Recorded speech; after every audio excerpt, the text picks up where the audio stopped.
Bilang bahagi ng pagpapatibay ng ugnayan sa komunidad at pambansang pulisya, matagumpay na isinagawa ang information drive at awareness campaign sa mga residente ng Barangay 105 Tondo, Manila nito lamang Mayo 28 taong kasalukuyan, araw ng Huwebes sa ganap na alas 8 ng umaga sa Barangay 105 Tondo Covered Court. Ang inisyatiba ay bahagi ng mga programa ng Police Community Affairs and Development Group o PCAG na pinamumunuan ni Police Brigadier General Vina H. Guzman, Director, katuwang si Police Colonel Luis E. Gisik, Chief Community Assistance and Development Division o CAD.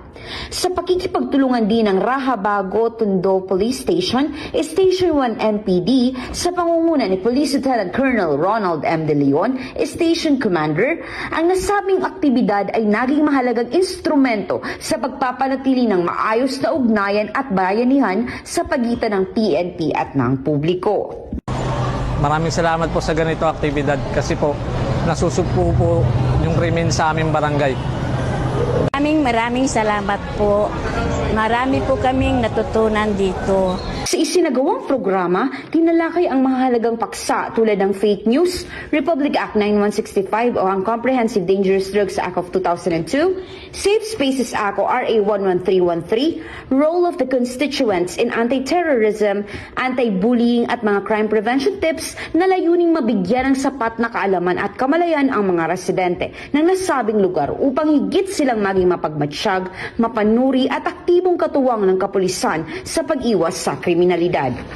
Kasabay nito, nagsagawa rin ang mga kapulisan ng pamamahagi ng 300 food tax para sa mga residente bilang simbolo ng malasakit at tulong sa kanilang araw-araw na pamumuhay. Isa sa mga mahalagang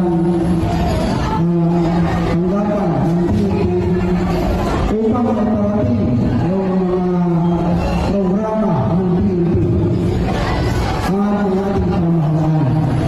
Kaya natin ang mga pamilya ng balas dahil dito nalalaman natin at kaulawang ang mga fake news at totoong istorya.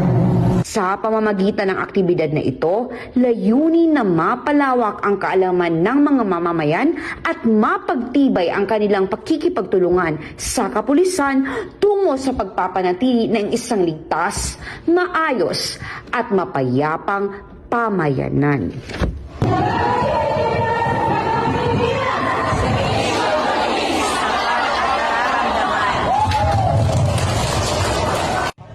Mula dito sa Barangay 105 Tondo, Manila, ako ang inyong PNN correspondent, Patrolwoman Jera de Luterte, alagad ng batas, tagataguyod ng Balitang Pulis.